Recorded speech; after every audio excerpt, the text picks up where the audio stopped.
Driving games used to feel raw and cinematic. Need for Speed Most Wanted 2012 and Forza Horizon 2012, I think that. So like two driving games that came out like in 2012, and when you were driving around it was all crash, like just bashing through things like obstacles and such. And there was like actual like impact too. I don't know if like newer games have that as well, because I haven't even played like a driving game in like a long time. Those are like the only ones, only the older ones I've played on how it, like, for example, Forza Horizon 1, there used to be a story where you had like, wasn't too much, but it felt like you could feel a bit of persona in that, like that festival vibe on how with Forza Horizon, on how you were like driving around in a car on the road, and you would just like go through and you would see like the festival lights in the background, which was like really cool. So they just decided to just keep it like constricted. I saw that with Forza Horizon, right? Like, I don't know if this is like a 2010s thing where like everything used to feel that same 2000s vibe a bit, but it had a more cinematic to it. So it was a lot more like cinematic than like 2000s, I think. And with the cutscenes and like the graphics, and also how things used to present itself, like when you see the Xbox 360 logo intro, or when you saw like a company intro or wherever it is, and the style, the colors that they went for. Every other Xbox 360 game, it was like that at that time, that when it came out. And then there was like, especially driving nighttime was pretty great.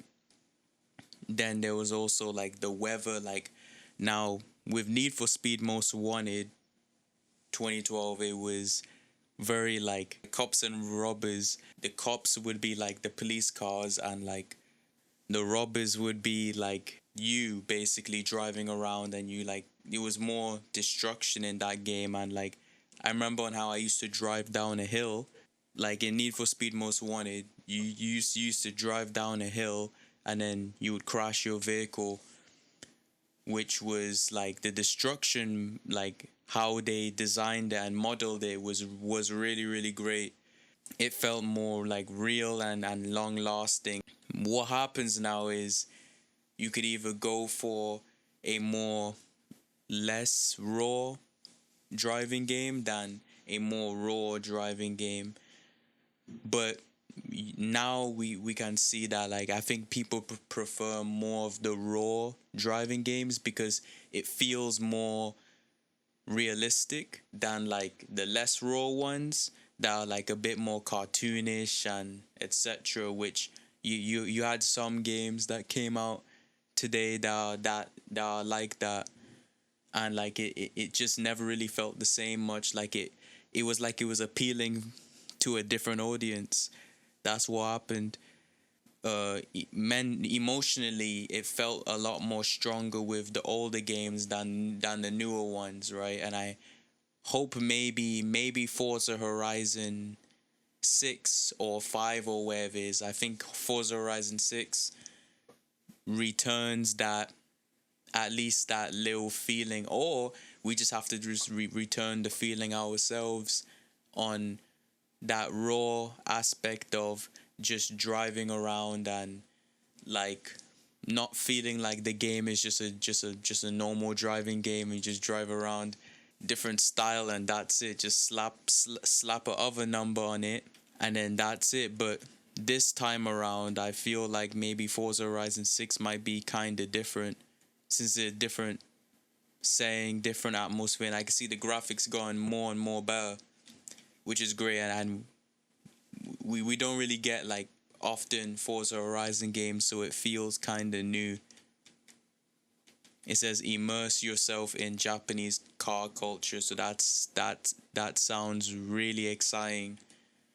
So I'm just hoping that like when I play the game though, I want to like feel like that power and that not that it has to like I don't think I think the story is optional, like what you had in Forza Horizon 1.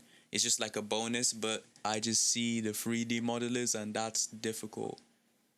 Like you have to like know different ways on how to do this and then that, and it's like all over the place, whereas sometimes with other pathways like programming or whatever it is, it's like it's one way forward.